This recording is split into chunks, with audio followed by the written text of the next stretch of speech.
Hey everyone, welcome back to the channel. It's your girl Ava.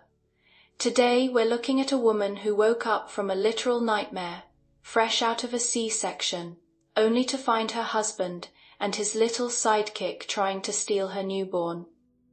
But instead of crying, she chose violence. Legal, bureaucratic, beautifully calculated violence.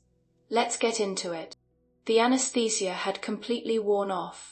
The fresh C-section incision burned with a blinding, searing agony every time I drew a breath, but the physical pain was nothing compared to the ice flooding my veins. Standing in the doorway of VIP maternity room 302, flanked by two towering bodyguards, was my husband, Nathaniel Vance, and right behind him, shrinking into his shadow, like a frightened fawn, was Isabella. Nathaniel stood under the harsh, clinical fluorescent lights, his face as dark and unforgiving as a judge about to hand down a death sentence. Evelyn. His voice was a low, commanding rumble. Hand over the baby. In my past life, those exact words had been the beginning of my execution. Back then, I was only 3 days postpartum, so weak I could barely sit up. Hearing him demand my newborn son, my first instinct had been to cry. I had sobbed, clutching the bassinet, begging him not to take my child. And Isabella? She had stood exactly where she was standing now, her eyes rimmed with perfectly timed tears, and whispered to him, "Nate, she's not well. Postpartum psychosis. She's dangerous." That one sentence had sealed my fate. I was branded a lunatic. My baby was torn from my arms, his cries echoing down the hallway before he was handed over to a shadowy, untraceable closed adoption network Isabella had secretly arranged. I suffered a massive hemorrhage from the struggle and woke up locked in an isolated private sanitarium, 3 months later, abandoned and medically neglected. I died there. Yet here I was, reborn in the exact moment the nightmare began.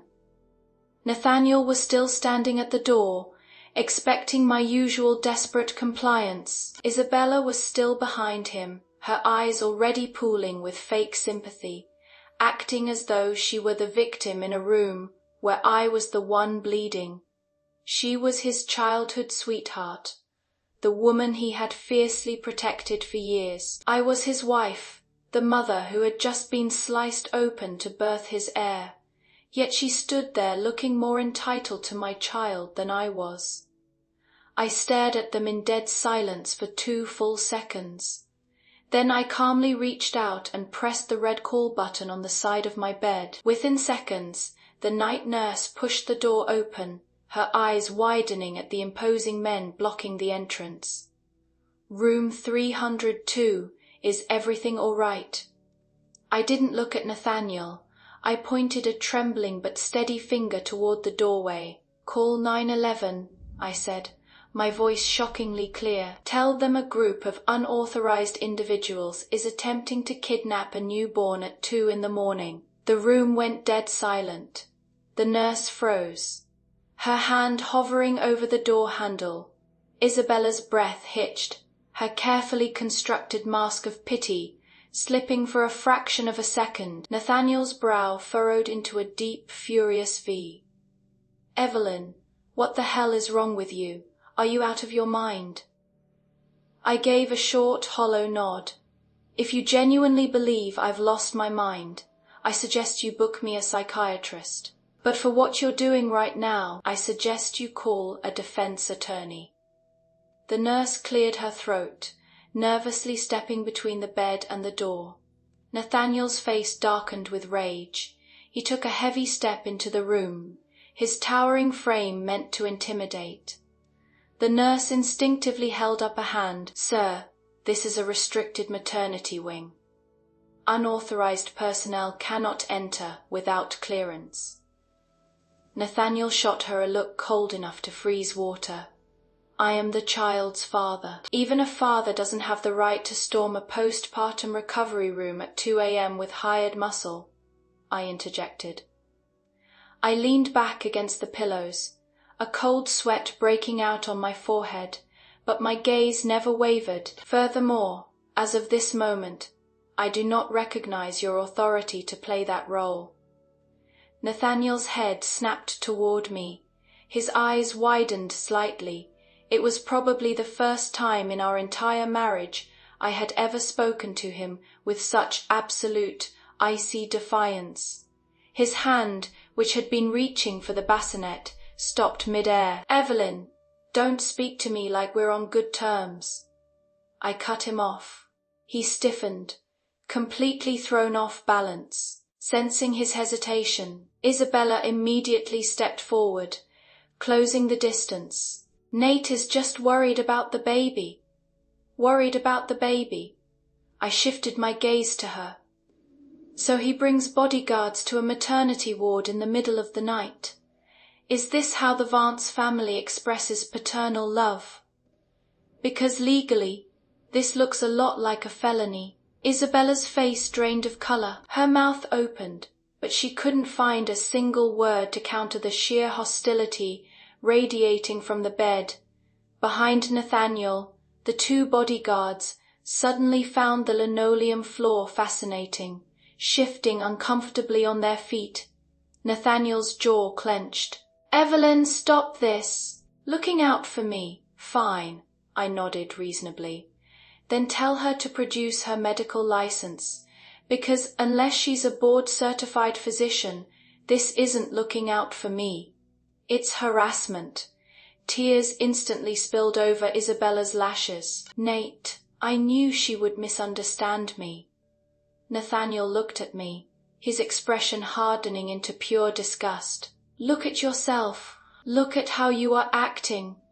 Like a paranoid lunatic screaming about kidnappers." "And look at you," I fired back, my voice dropping to a lethal whisper, "like a blind fool being led by the nose by a woman who has no business being near my child. Acting like you are the one thinking clearly." Nathaniel's face turned completely black. "Evelyn, do not test my patience." I pointed to the small, clear bassinet beside my bed.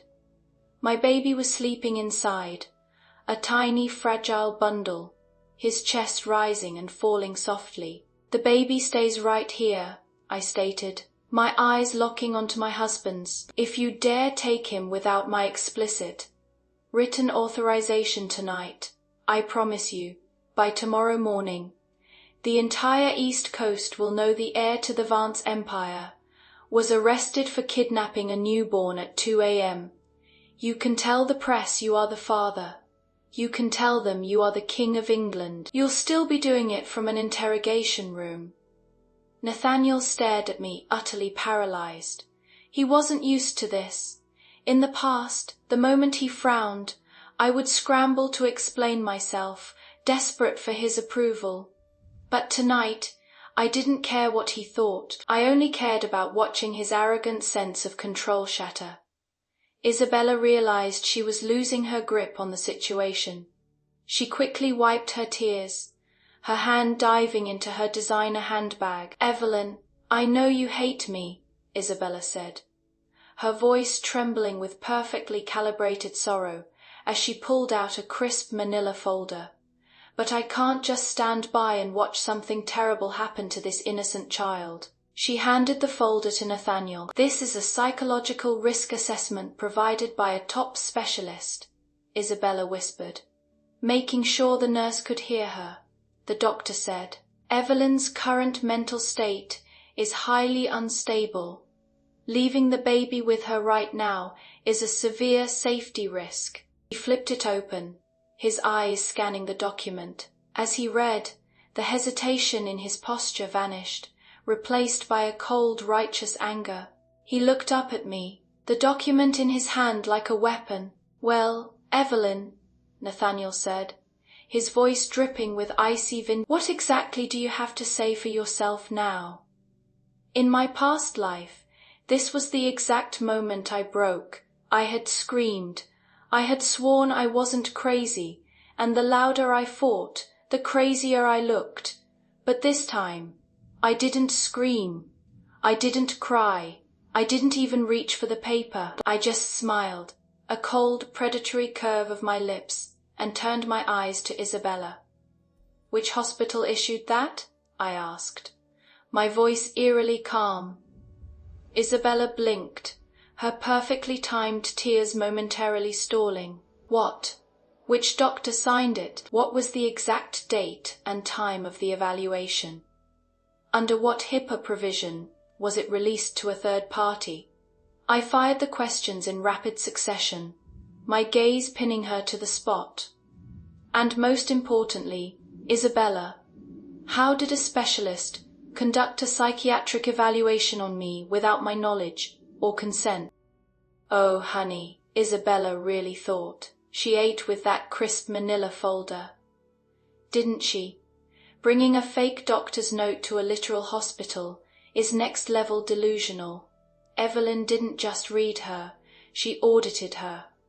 This is what happens when a basic mean girl tries to outsmart a mother who has literally come back from the dead. Take notes, ladies. Tears and trembling lips are cheap. But HIPAA violations, that's a federal crime, sweetie. Isabella's mouth opened and closed.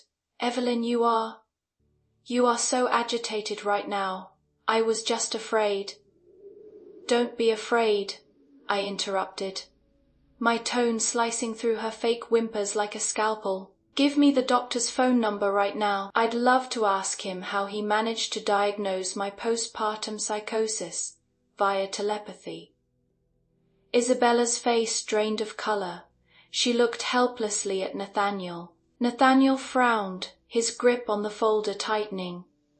"Evelyn, do you have to be this combative? She brings a medical document out of concern for your safety, and you interrogate her like a criminal.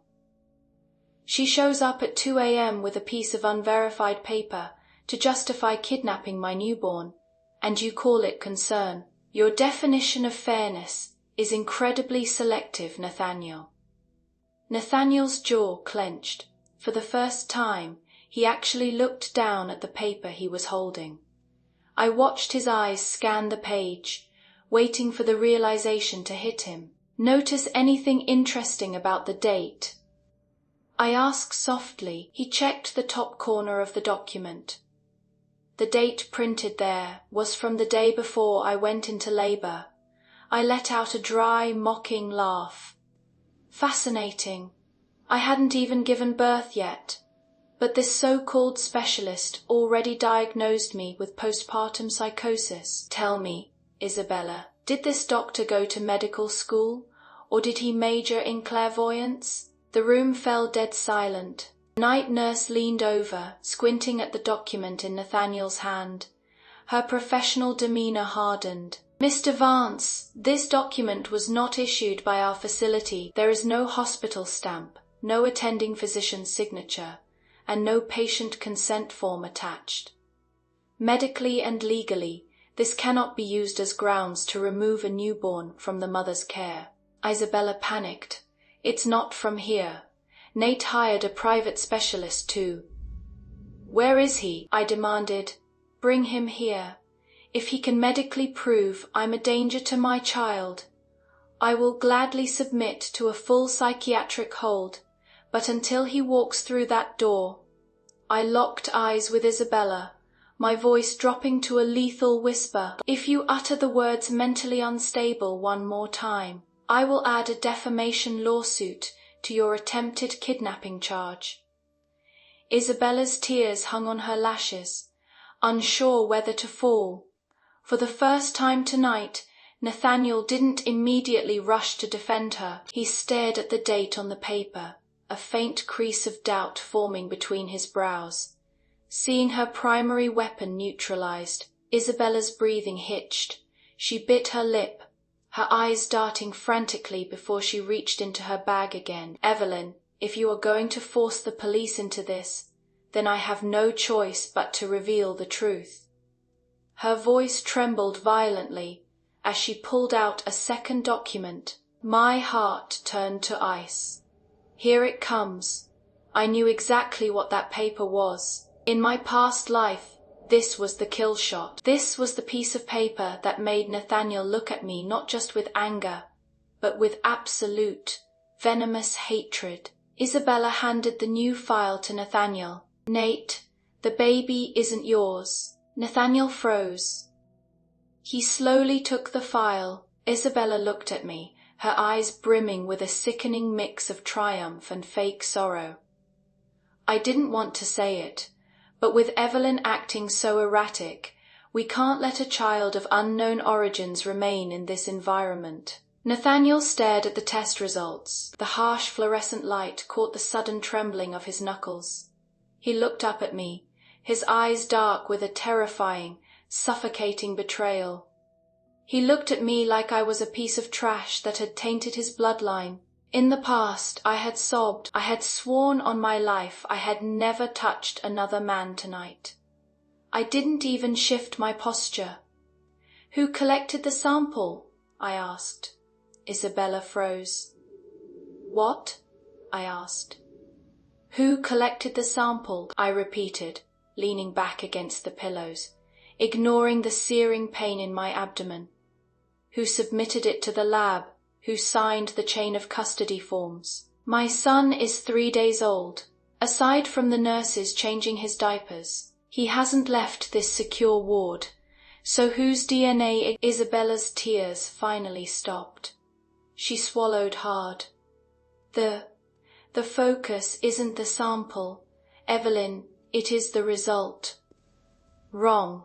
I cut her off instantly. "In a DNA test, the sample is the only thing that matters. Without a verified chain of custody, that paper in Nathaniel's hand is nothing but expensive toilet paper." Let's talk about Nathaniel for a second.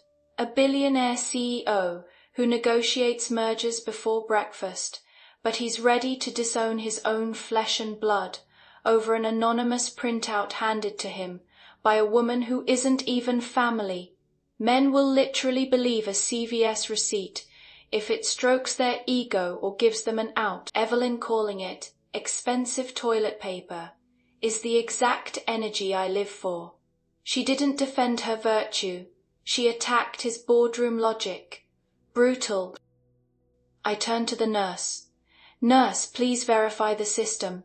Has infant 302 had any blood draws, cheek swabs, or any other genetic sampling performed in the last 72 hours? The nurse immediately walked over to the computer terminal. "Number, the infant has not left the ward. There are no orders for blood work or swabs. The security tags and feeding logs are completely uninterrupted." I looked back at Isabella, raising an eyebrow. Did my 3-day-old son sneak out in the middle of the night, hail a cab to a lab, spit in a tube, and sneak back into his bassinet before morning? Nathaniel's face was a storm of conflicting emotions. He finally looked down at the bottom of the DNA report. There was no hospital registration number, no verifiable patient ID. "Isabella," Nathaniel's voice was dangerously low. "Where did you get the sample?" Isabella gripped the strap of her bag, her knuckles turning white. I had someone get it for me anonymously, Nate. Are you doubting me now?" In the past, that trembling, wounded tone would have instantly brought Nathaniel to his knees, but tonight he didn't answer right away. He stared at the paper, the absolute certainty in his eyes finally cracking. "Nathaniel," I called out, drawing his attention back to me. "You negotiate billion-dollar acquisitions for the Vance family. Do you sign contracts without verifying the assets? Because right now you are ready to disown your own heir based on an anonymous, unverified piece of paper handed to you by a woman who isn't even family. Is this how you run your boardroom?" The color drained from Nathaniel's face. He looked like he had been slapped. Before he could speak, the heavy doors to the ward swung. Director Morgan, the head of the VIP maternity center, rushed in. Her coat was hastily thrown over her pajamas, her face flushed with panic. "Mr. Vance, I am so sorry," Director Morgan gasped, immediately bowing her head to Nathaniel before turning to me with a strained, placating smile. "Mrs. Vance, please. You just had surgery. Let's calm down. We can handle this through an internal settlement. There is no need to make a scene." I stared at her. "If this gets out to the press, it's bad for everyone." "Nurse," I said, not taking my eyes off the director. "Grab a pen." The nurse blinked. "What?" "Take this down for the official hospital incident report." I dictated, my voice ringing out clearly in the tense room. At 2:15 a.m., the director of the maternity center arrived on the scene of an attempted abduction. Instead of verifying the unauthorized visitors, checking the forged medical documents, or securing the safety of the newborn, her first action was to suggest an internal settlement to protect the intruders. Director Morgan's fake smile completely collapsed. "Mrs. Vance, that is not what I meant." "Then what did you mean?" I challenged. "Do you think a midnight breach of a secure neonatal unit isn't serious? Or is it just that Nathaniel Vance is standing here, so you'd rather sweep a felony under the rug to protect your VIP funding?" Director Morgan began to sweat profusely. Nathaniel shot her a lethal glare. "Seal the security footage," I ordered the director. "K-card logs, visitor logs, and the front desk clearance records. Seal all of it right now, because if you don't, when the police walk through that door, my first statement will be that the hospital administration actively destroyed evidence to aid a kidnapping." Director Morgan turned ashen. "Seal it, of course. I'll have it seal it immediately." She practically tripped over herself backing out of the room to make the call. The atmosphere in the room was suffocating. Isabella was backed into a corner. Her fake psych evil was debunked. Her fake DNA test was questioned. The hospital director was terrified of me. She looked at Nathaniel, but he was staring at the floor, his mind racing, the seeds of doubt finally taking root. Just then, a faint wail broke the silence. The baby in the bassinet beside me began to cry. It was a soft, fragile sound, his tiny fists waving in the air. My heart lurched. I gritted my teeth against the tearing pain in my abdomen, trying to sit up to reach him. But Isabella moved faster. All her previous frailty and trembling vanished in an instant. Her eyes locked onto the baby. Specifically, the hospital ID band wrapped around his tiny ankle, the only thing securing his identity in the hospital system. With a sudden, frantic burst of speed, Isabella lunged aggressively toward the bassinet. "Don't touch him," I screamed, the raw panic in my voice tearing through the room. The night nurse, already on high alert, reacted instantly. She threw herself between Isabella and the bassinet, using her own body as a shield. Isabella slammed into the nurse's shoulder, her manicured hands clawing desperately toward the baby's ankle, her eyes wide and frantic. "Stop!" Nathaniel barked, his voice cracking like a whip. He lunged forward, his large hand clamping down on Isabella's wrist, like a vice physically jerking her back from the crib. Isabella stumbled, gasping as the sudden force snapped her back to reality. The room was deathly quiet, save for the baby's escalating cries. She looked down at her wrist, caught in Nathaniel's iron grip, and then looked up at him. The sheer, unadulterated shock on his face mirrored the horror in the room.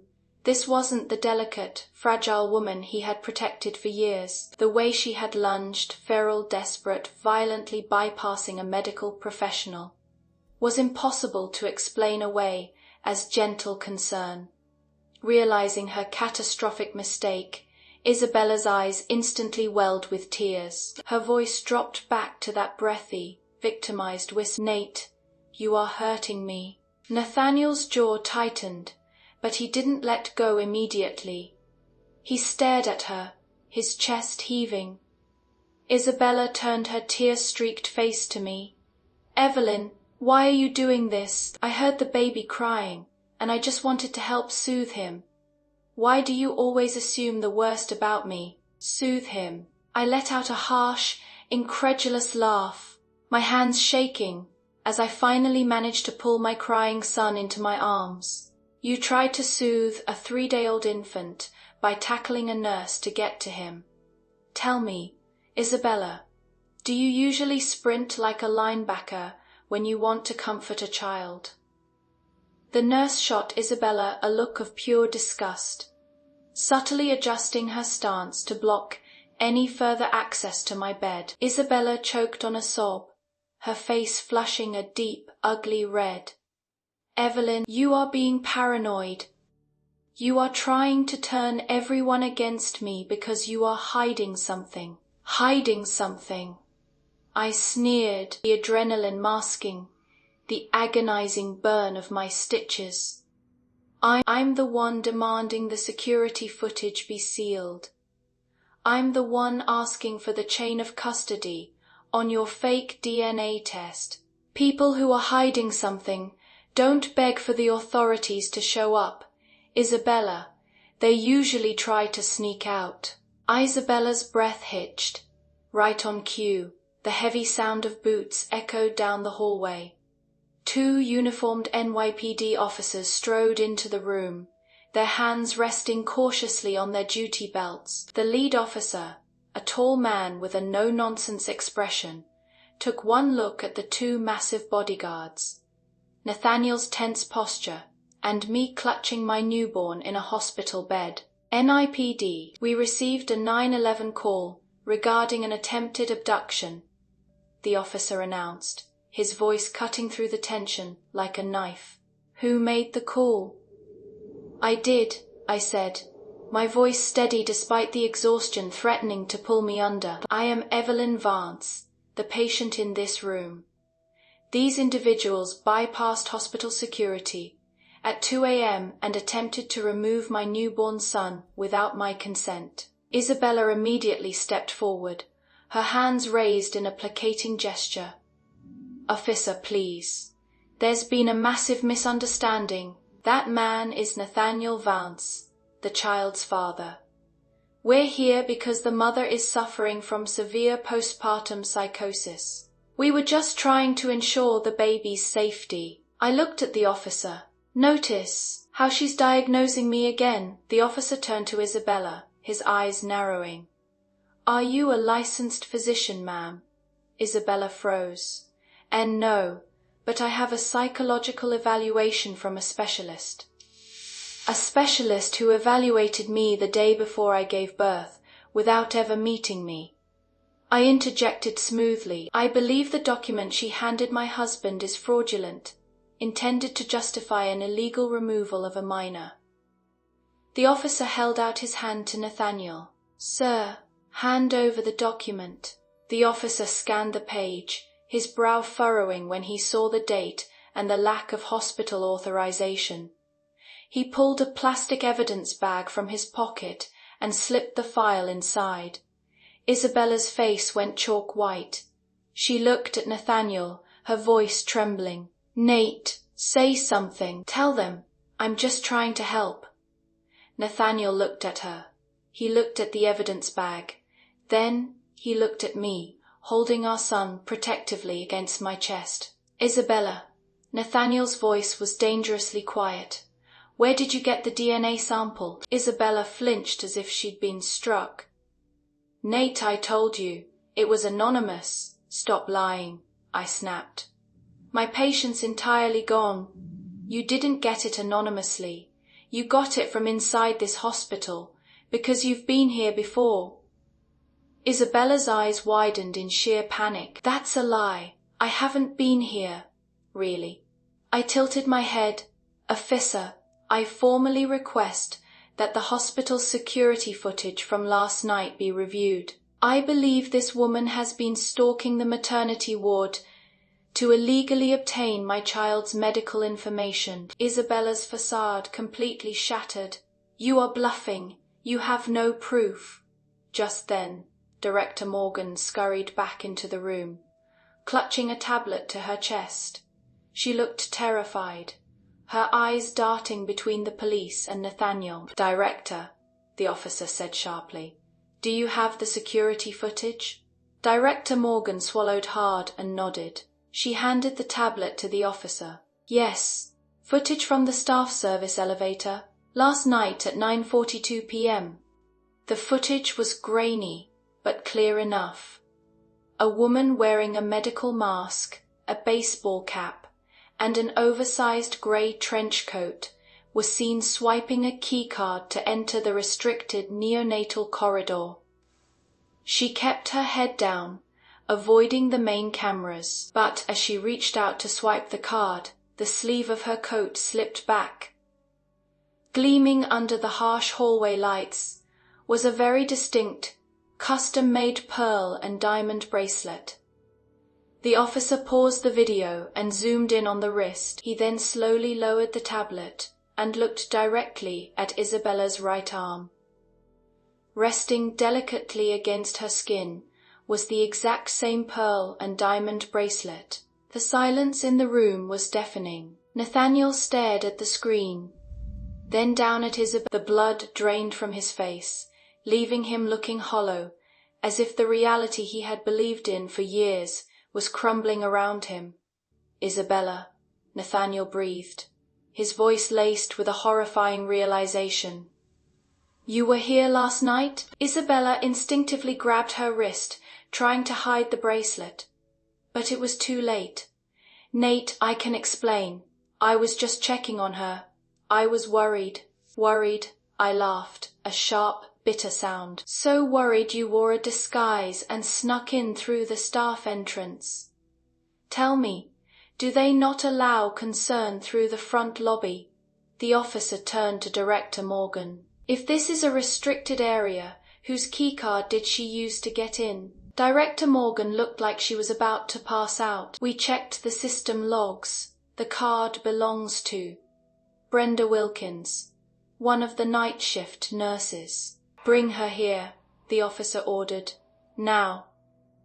10 minutes later, Brenda was escorted into the room by hospital security. She was a woman in her late 30s, her scrubs wrinkled, her face pale with terror. The moment she saw the police officers and Isabella cornered in the room, her knees buckled. "I didn't do anything," Brenda blurted out before anyone even spoke. "I just lost my keycard." "You lost your keycard," I repeated, my voice dripping with venom. "And, miraculously, it ended up in the hands of the woman trying to kidnap my child. Let me guess, you didn't report it missing?" Brenda trembled, unable to meet my eyes. Isabella immediately pointed a shaking "I don't know her. She's lying." Brenda's head snapped up, staring at Isabella with wide, betrayed eyes. That single look was all the confirmation anyone needed in the room. They knew each other. "You don't know her?" I asked Isabella, my tone lethal. That's an odd reaction for a stranger. I turned my focus entirely onto the terrified nurse. "Brenda failing to report a lost keycard will get you fired. But conspiring to falsify medical records, illegally extracting DNA from a minor, and aiding in an attempted kidnapping, that's a federal offense. You will spend the next 20 years in a federal penitentiary. Is whatever she paid you worth never seeing the outside of a cell again?" Brenda burst into tears, dropping to her knees. "I didn't know she was going to kidnap the baby. I swear. She just wanted to confirm his identity." Isabella shrieked, her mask completely gone, her face twisted in ugly desperation. "Let her speak," the officer barked, resting his hand firmly on his radio. Brenda sobbed, pulling her phone from her pocket with shaking hands. "She paid me $10,000. She told me to take a picture of the baby's ID band. She wanted the feeding schedule, the night patrol times, and she asked me to print out a blank hospital transfer proxy." The words transfer proxy hit the room like a bomb. Me heart seized even knowing what was coming. Hearing it out loud made the blood roar in my ears. Nathaniel looked like he had been physically struck. A transfer proxy? For what? Brenda unlocked her phone, her fingers trembling so badly she nearly dropped it. She pulled up a text message thread and handed the phone to the police officer. She said if I filled out the paperwork, she would handle the rest. The officer read the screen. His expression hardened into pure disgust. He looked up at Isabella, then turned to Nathaniel. The destination requested on the transfer form, the officer read aloud, his voice echoing in the dead silent room, is the Pinecrest International Adoption Agency. The name Pinecrest hung in the air like a death sentence. In my past life, that was the name on the forged documents they shoved in my face as I bled out in the hallway. It wasn't a hospital. It wasn't a care facility. Pinecrest was a notorious high-end broker for untraceable closed adoptions, catering to wealthy overseas clients who wanted no legal paper trail. Once a child went into their system, they vanished forever. I didn't scream. I didn't cry. I simply looked down at the tiny, fragile life sleeping against my chest, his little fists curled tight, oblivious to the monsters standing just feet away. Then I looked up at Isabella. Pinecrest. I let the name roll off my tongue, cold and lethal. An international adoption agency. Isabella's face was the color of ash. Her carefully constructed facade of the innocent, concerned friend had been completely obliterated. She took a step back, shaking her head frantically. Number. No, that's a mistake. I don't know what that is. You don't know what it is? I tilted my head, my voice dripping with venom. You paid a nurse $10,000 for my son's ID band. You demanded the night patrol schedule. You had transfer papers drawn up. You arranged for a transport vehicle to arrive at 2 a.m. and you expect anyone in this room to believe you didn't know you were sending my newborn to a black market adoption ring. The silence in the room was suffocating. The two bodyguards, who had previously stood like imposing statues, subtly took a step away from Isabella, clearly horrified by what they had inadvertently been hired to participate in. Director Morgan looked like she was about to vomit. The NYPD officer's hand rested firmly on his handcuffs. And Nathaniel. Nathaniel looked like a man who had just watched his entire reality implode.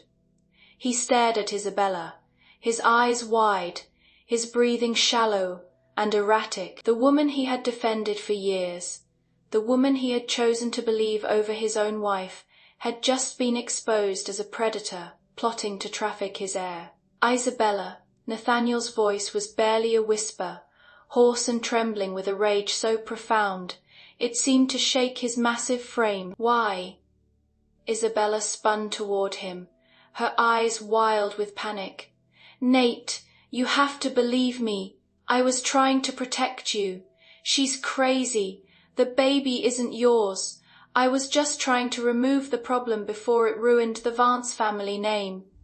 Protect me, Nathaniel roared, the sudden explosion of sound making the nurse jump. By stealing my son. By sending him to an adoption agency in the middle of the night. He is not your son, Isabella shrieked, pointing a shaking finger at me. She cheated on— Look at the DNA test. The DNA test you forged. I interjected smoothly, refusing to let her control the narrative for even a second. The one you had Brenda fake because you couldn't get a real swab. Tell me, Isabella, if the baby truly wasn't his, why not demand a legal, court-ordered paternity test? Why the midnight kidnapping? Why the adoption agency? You knew the moment this child was born, your chances of ever becoming Mrs. Vance were dead. So, you decided to make the child disappear. Isabella gasped, taking another step back as if I had physically struck her. Shut up, she screamed, her voice cracking, her face twisting into something ugly and unrecognizable. You don't deserve him. You don't deserve this family. I've been by Nate's side since we were children. I know him better than you ever will. If you hadn't gotten pregnant, he would have divorced you by now." The room fell dead silent. Even the police officers looked slightly taken aback by the sheer venom and delusion pouring out of her. I didn't flinch. I just looked at Nathaniel. "Did you hear that, Nathaniel? She didn't do this to protect you. She did it because she wanted my place, and she was willing to sell your newborn son to strangers to get it." Nathaniel looked physically sick. He staggered back half a step, running a trembling hand through his hair. He looked at Isabella as if he were seeing a monster wearing human skin. "You are out of your mind," Nathaniel whispered, his voice laced with pure revulsion. Isabella saw the look in his eyes, and it broke whatever fragile sanity she had left. She lunged toward him, grabbing his arm. "Nate, please, I did it for us. I love you." Nathaniel violently shoved her off him. "Don't touch me." The lead NYPD officer stepped forward, pulling the handcuffs from his belt. The metallic clink echoed loudly in the sterile room. "Isabella Croft," the officer said, his voice hard and professional. "You are under arrest for attempted kidnapping, conspiracy to commit fraud, and endangering the welfare of a child. Put your hands behind your back." Panic finally overtook her. Isabella fought as the officer grabbed her arm, twisting her around. "You can't let them do this to me." Nathaniel stood frozen, his eyes hollow, watching as the cold steel snapped shut around her wrists. He didn't move. He didn't speak. He didn't call his lawyers. Isabella realized he wasn't going to save her. As the officer began to drag her toward the door, she turned her head, fixing her tear-streaked, hateful eyes on me. "You think you've won, Evelyn?" she spat, her voice echoing down the hallway. "You think Nate is going to let you keep that baby after this?" I watched her struggle against the officers, my expression entirely unreadable. "Let the Vance family try," I said softly, though the words carried perfectly in the quiet room. "But they'll have to get in line. The NYPD is first, the federal prosecutors are second, and my divorce lawyers are third." Isabella's eyes widened in shock before the officers shoved her out the door. Her screams faded down the hallway, leaving behind a heavy, suffocating silence. Nurse Brenda was crying hysterically in the corner as the second officer read her rights and escorted her out. Director Morgan stood frozen by the door, her face pale, knowing her career was effectively over. And then there was only Nathaniel. He stood in the center of the room, looking like a king whose empire had just burned to the ground. His broad shoulders were slumped, his usually immaculate suit. His eyes were bloodshot, filled with a desperate, agonizing regret. "Evelyn," his voice broke. I didn't know. All I felt was a profound, icy exhaustion. "You didn't know," I repeated, my voice devoid of any emotion. "Or did you just not care enough to check?" Nathaniel flinched. "When I told you I wasn't crazy, you didn't check the psychiatric report," I said, my words hitting him like physical blows. "When Isabella said the baby wasn't yours, you didn't check the DNA sample. When she said she was taking him to a safe place, you didn't even ask for the name of the facility." I clutched my baby closer to my chest. "You didn't need to know, Nathaniel, because it was easier to believe her than to trust your own wife." Nathaniel took a step toward the bed, his hands trembling as he reached out. "Evelyn, please. I was wrong. I was so fucking wrong. Let me make this right," I asked, my eyes locking onto his. He nodded desperately, tears finally spilling over his eyelashes. "Anything. Just tell me what to do." I took a deep breath, ignoring the stabbing pain in my incision, and delivered the final blow. "Get out."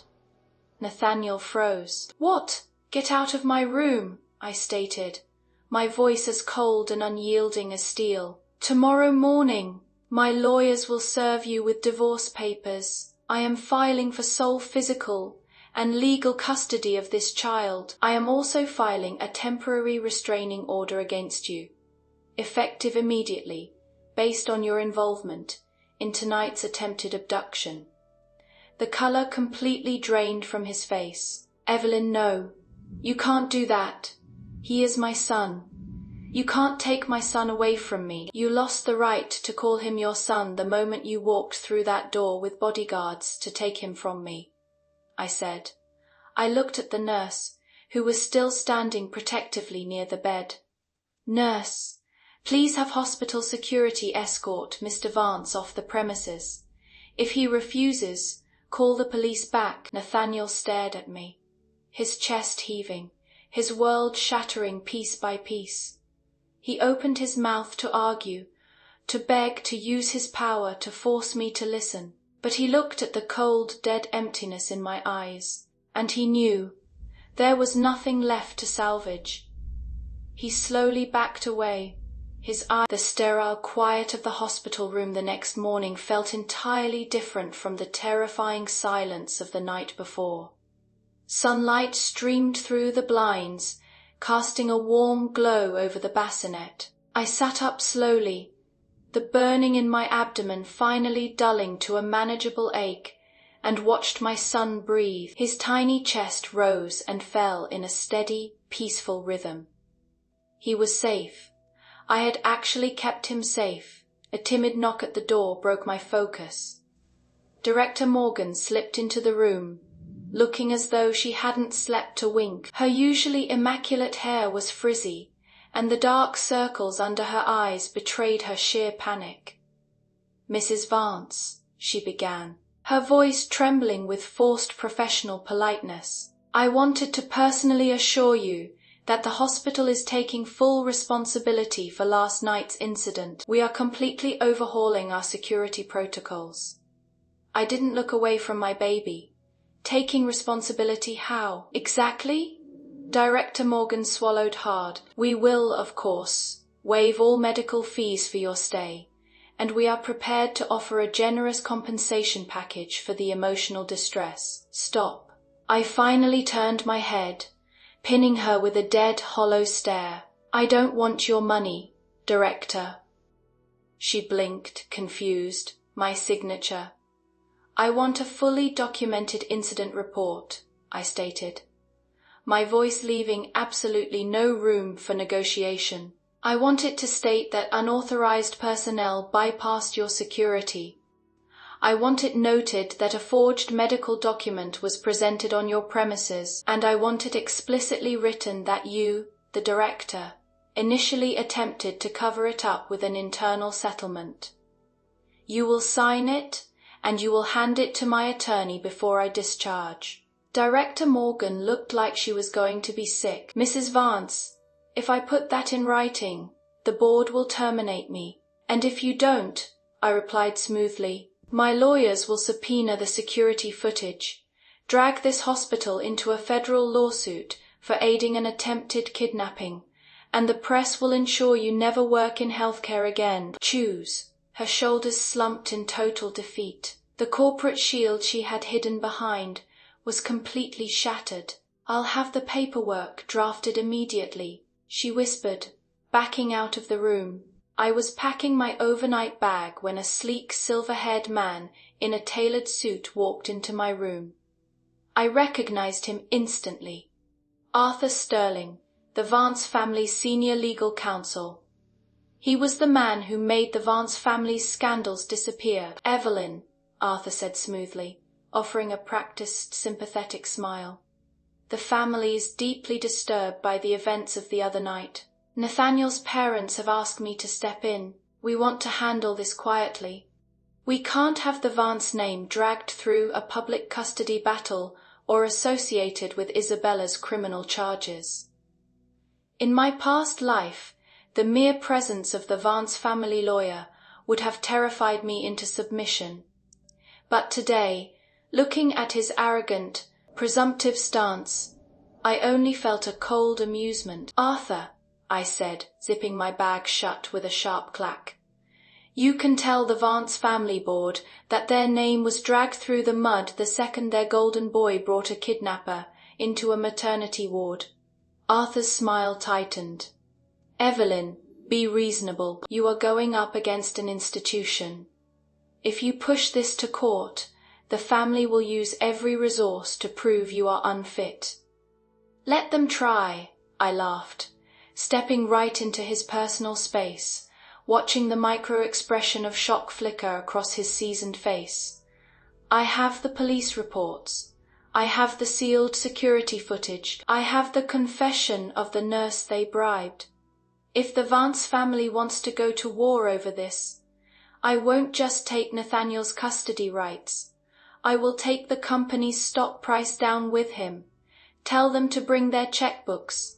They're going to need them. Arthur opened his mouth, but the absolute, chilling certainty in my eyes silenced him. He realized in that split second that he wasn't dealing with the docile, obedient wife anymore. He was dealing with a mother who had returned from hell.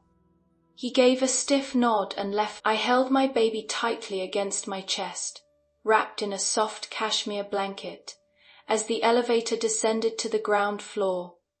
The sliding glass doors of the hospital opened to the crisp morning air. My black SUV was waiting at the curb, but standing right beside the car door was Nathaniel. He looked like a ghost. The arrogant, untouchable air from 3 nights ago was gone. His designer suit was rumpled, his jaw was covered in dark stubble, and his eyes were bloodshot and hollow. He looked like a man who had not slept, eaten, or breathed properly since the moment the handcuffs clicked around Isabella's wrists. As I approached, he took a step forward, his hands trembling. My security detail immediately stepped between us, blocking his path. Evelyn, Nathaniel's voice, it was a raw, pathetic sound. Please. I stopped. I didn't hide behind my guards. I simply looked at him. I just want to look at him, Nathaniel begged, his eyes darting to the bundle in my arms. Tears spilled over his lower lashes, tracking down his exhaustion. Please, he is my son. I stared at his red, desperate eyes. You want to look at him now? I asked, my voice barely above a whisper, yet it cut through the morning air like a blade. When you stood in my doorway at 2 a.m. with your bodyguards, did you ask to look at him, or did you demand I hand him over? Nathaniel flinched violently, as if I had struck him across the face. I didn't know she was going to take him away. I swear to God, Evelyn, I didn't know about the adoption agency. I know, I said coldly. You just blindly trusted her, and you were perfectly willing to let me be locked away in a psych ward to do it. I was wrong, he sobbed, the Vance family heir completely breaking down on the public sidewalk. I was so stupid, Evelyn. I will spend the rest of my life making this up to you. Just, is there really no chance for me? Are you really going to shut me out forever? I looked at him, feeling the steady, warm heartbeat of my son against my chest. I used to wait for you, Nathaniel, I said softly. In my darkest moments, I always waited for you to believe me, to choose me. But this time, I continued, my voice turning to ice, I didn't wait for you. I waited for the police, and they showed up a lot faster than your conscience. Put this quote in the Louvre. We've all been there, haven't we? Waiting for a man to finally get it. To suddenly develop a spine and choose us. But Evelyn realized the hardest truth of womanhood. A 9/11 dispatcher is way more reliable than a man's moral compass. Nathaniel's tears at the end aren't remorse. They're just the panic of a man who finally realized he's no longer the main character. The hope in his eyes shattered into a million irreparable pieces. I turned away from him and stepped into the back of the SUV. The heavy door slammed shut, severing Nathaniel Vance from my life. Through the tinted window, I watched him collapse against the hospital wall, burying his face in his hands as the car pulled away from the curb. I looked down at the tiny, perfect face of my sleeping son. I gently brushed my thumb over his soft cheek. Rebirth wasn't about screaming, crying, or rushing blindly into revenge. It was about standing in the light and letting the monsters expose themselves. My phone buzzed in my pocket. It was a message from the ruthless divorce attorney I had retained the night before. The Vance family trusts are highly vulnerable to the evidence you've provided. We have the leverage. We filed the absolute custody and asset seizure motions on Monday. I locked the screen and leaned back against the leather seat, a genuine, dangerous smile finally touching my lips. Isabella was rotting in a holding cell. Nathaniel was a broken shell of a man, but the Vance empire that had enabled them still stood, and I was going to burn it to the ground. You know, we read these rebirth stories and think about the sci-fi element of waking up in the past. But honestly, rebirth isn't a magical time loop. In the real world, rebirth is that quiet, terrifyingly calm click in your brain. It's the moment you look at the man you loved, the man you begged for bare minimum respect, and you feel absolutely nothing. The rose-colored glasses shatter, and you finally see the clowns for who they are.